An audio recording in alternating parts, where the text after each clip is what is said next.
Pria Yahudi ini bekerja di pabrik sebagai pembasmi tikus. 1 ekor 5 penny, 10 ekor 5 sen.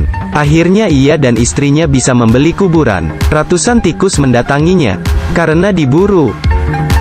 Pria itu lalu jatuh ke dalam bak asinan. Pabrik kebetulan bangkrut saat itu. Bak asinan disegel. Tidak ada yang tahu di dalamnya ada orang. Ia ikut diasinkan bersama timun. 100 tahun pun berlalu.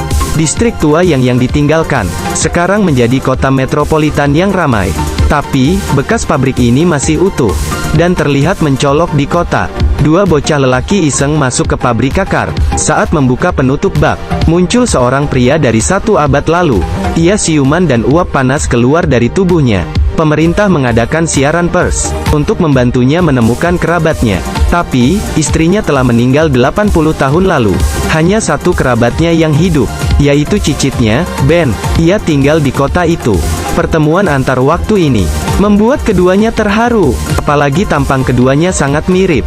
Ben membawa kakek buyutnya, Herkel, tinggal di kota. Sepanjang perjalanan, Herkel dibuat takjub dengan gedung tinggi di sekitarnya. Segalanya nampak asing baginya.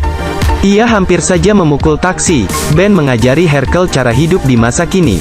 Mereka minum soda, bernyanyi, menari, dan bergembira bersama. Herkel meminta Ben untuk menunjukkan album fotona.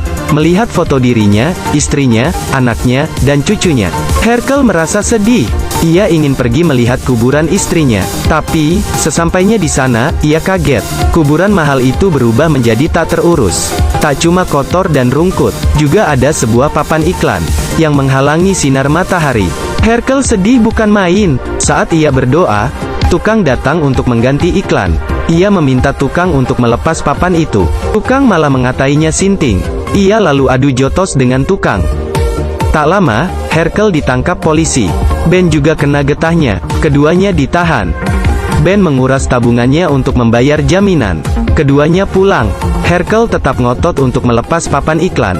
Ben memberitahunya, butuh $200.000. Ia tak punya uang sebanyak itu.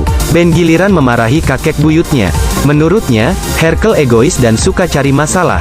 Herkel marah dan mengatainya tidak berbakti. Saat aku lahir, kamu masih DNA. Mereka cekcok. Herkel membanting pintu dan pergi. Ia ingin hidup mandiri di kota, untuk membuktikan Ben bodoh. Untung saja, 1 abad lalu ia bekerja di pabrik asinan. Herkel menguasai teknik pengasinan. Karena tidak mampu membeli timun, ia memungutnya. Ternyata ada banyak di tong sampah. Juga ada garam dan botol bekas. Cara memasak asinan cukup mudah. Ia memasukkan timun ke botol dan menaruhnya di meja, lalu menunggu air hujan memenuhi botol. Asinan yang dibuat dengan teknik kuno 100 tahun lalu selesai. Asinan Herkel yang dijual di jalanan New York menjadi populer.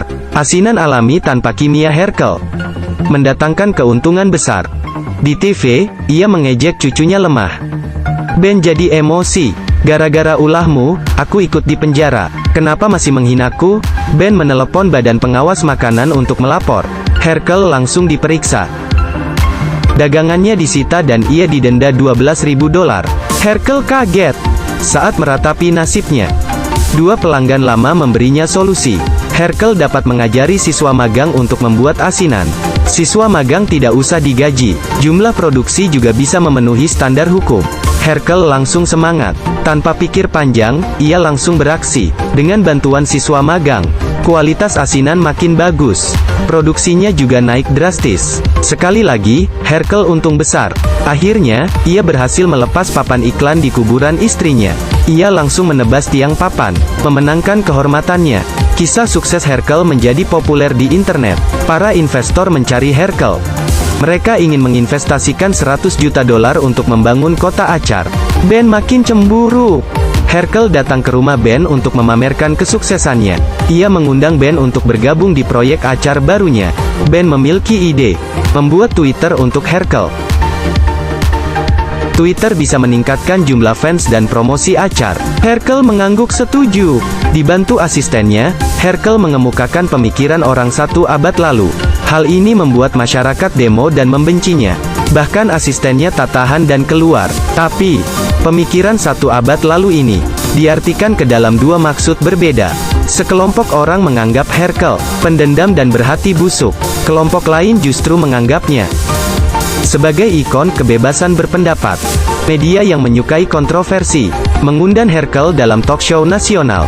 Beberapa pendapat Herkel disukai masyarakat, tapi Ben tidak menyerah. Ia terlalu mengerti Herkel. Ben menjebak Herkel dengan bertanya tentang kekristenan. Herkel pun terjebak karena ia mengomel. Di Amerika, sangat tabu untuk berdebat tentang agama. Herkel dikejar massa. Dalam sekejap, ia turun kasta menjadi buronan. Herkel yang tak punya pilihan mendatangi Ben. Ia ingin Ben mengantarnya kabur ke Kanada. Ben setuju. Mereka harus berjalan 20 mil untuk menghindari polisi. Di jalan, Ben terpeleset. Tanpa ragu,